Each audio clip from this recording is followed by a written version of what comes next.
Today I'm going to show you how to take a microphone that sounds like this into one that sounds like this. Dun, dun, dun. One of my goals in doing this YouTube thing is to make my recording sound better. And I don't have a lot of money. I don't have a huge budget. So if I want to get a new microphone, I can't just blow a few $100. Pretty much all the money that I have left to spend on music comes from the giant sales of my CD, which I'll talk about in a future episode. But I'll leave a link if you want to buy it in the description box down below. But since I don't have a lot of money, I have to learn how to get creative in order to get more bang for my buck. Before I get into all the technical details of modifying the microphone, I'm going to give you a little update on what I've been doing lately around the off-grid homestead here. If you want to skip the update, you can use the chapter bar in the description below. We spent a day cleaning out a culvert. What a culvert is, the little pipe that goes under a roadway to divert water, and we had to clean it in order to keep the water from flowing over the roadway and ruining it and washing it out. We thinned a stand of trees out in the woods, just about 50 yards that away, and in the process I got a tree stuck, and then it had to stay there for like 2 weeks before I later yanked it out with my my D4.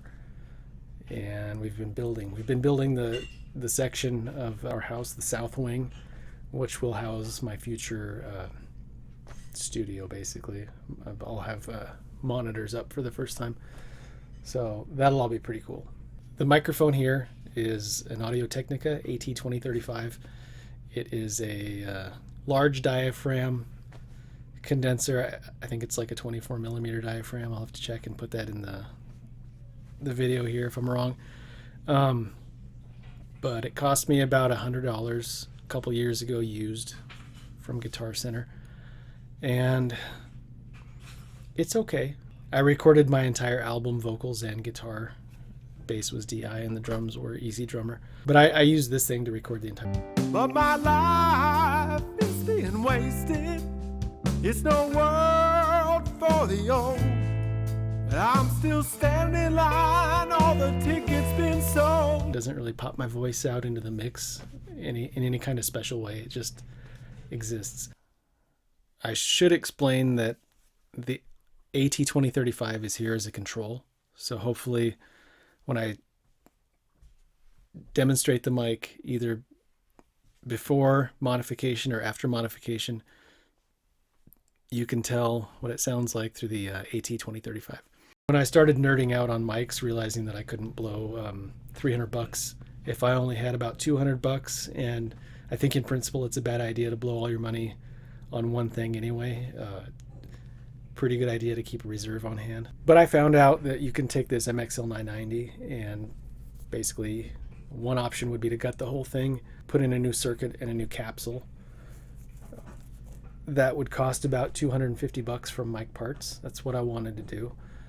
They offer an RK67 style capsule that's been modified to have a flatter response.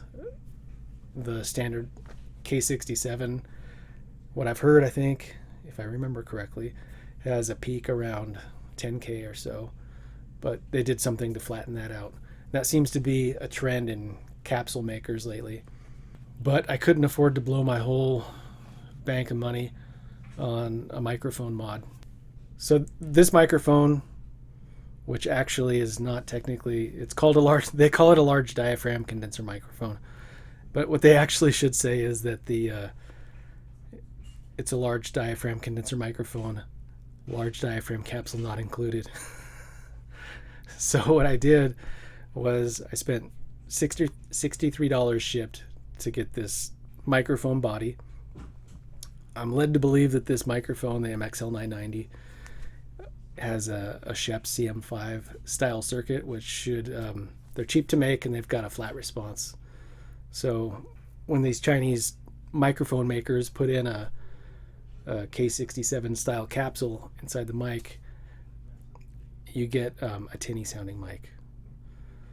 So what I was able to find instead of spending $250 on a new circuit and a new capsule, was at JLI Electronics, and I'm not getting any kickbacks from anybody in this video, but at JLI Electronics I found a K67 style capsule, I think, which has been modified to have a flatter response to go into a circuit like this. And that cost me about $70. I wasted a little bit on a saddle mount for it. So JLI sells a saddle mount that says it's for their large diaphragm capsules. I didn't know whether or not it would fit in the MXL mic body. At this time, I still don't even know. But what I did find out was that it doesn't even fit their capsule. So the capsule has 4 little screw holes on it, and the saddle has 2 places where you stick the screws through the saddle and you attach the capsule onto it. But those holes, I mean, the saddle mount isn't even wide enough to reach the screw holes. So that was like $7 that I wasted on that. And I had to buy a $2.50 saddle mount from AliExpress. So I think all in all, I'm about $130, $140 into this project. So I think for that much money, I'm really hoping that it sounds markedly better than my AT2035 right here. So I'm going to perform the modification. I'm going to time it so you can know exactly how long it took me. I'm going to plug the mic back in, and I'm going to give you a before and after shot. Okay, it took me 38 minutes to replace the capsule in this microphone. Hope it's working. I think it is. The levels looked okay. Looks like this one turned out to be a little louder than it used to be. So this is a single-sided capsule, and that's supposed to be quieter, all other things being equal, than a dual-sided capsule from what I've heard. I don't know anything about microphone technical stuff. I haven't heard it yet. I look forward to hearing it. One of the reasons I thought it was really important to focus on the microphone first is that I'm trying to get my sounds right without having to do a bunch of EQ. One of the things I've learned is that EQ, maybe I haven't verified this and I don't know much myself, but that EQ is maybe a destructive process in a way. So the less EQ I can do, the better. And I'm hoping that I can get a sound of a microphone that sounds good on my voice in a way that I like, without having to really tweak everything a whole bunch. Pretty much all the vocalists I like back from the 50s and 60s, I'm pretty sure didn't use a ton of really specialized EQ. I think back in the day they just had a really high quality microphone going into a high quality board, probably some outboard gear, but the sound of the voice into the sound of the right microphone is what I'm going after. So what I'm hoping is this gets me closer to that, and that all the work I've been doing on my voice will pay off better through here. So I don't know if I got a microphone that sounds $40 better than this microphone. I'm really hoping that I do. I hope that I have a microphone that sounds more like, a $300 microphone. I could potentially still benefit more if I were to replace the circuitry inside, which may be down the road. But instead of blowing $300 all at once, I can meter it out a little bit. Hopefully I can make a little money so that I don't have to spend all my money on a new circuit. All right. I thought I'd offer just a little bit of a postscript on this whole procedure that I did. It's been about 5 days since I've recorded it. I've edited it, and I got to hear it. The differences were subtle. I don't know if you could even hear them on the video, so I don't think I wasted my money. It wasn't a panacea. It wasn't like the end of all my troubles, but I guess what it did convince me is that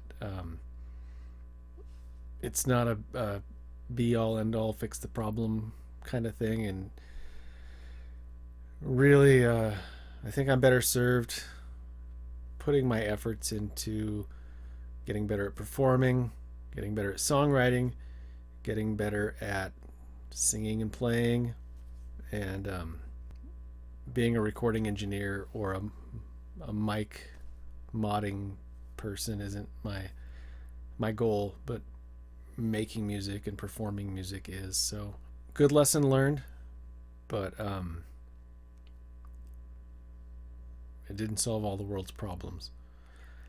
So let me know in the comments what you think, if you could hear a difference, if you couldn't, what microphone you like best. This is the modded one, of course. Please support the channel, subscribe, like the video if it's worthy of being liked. Don't like it if it isn't. And I'll see you next time. Thank you.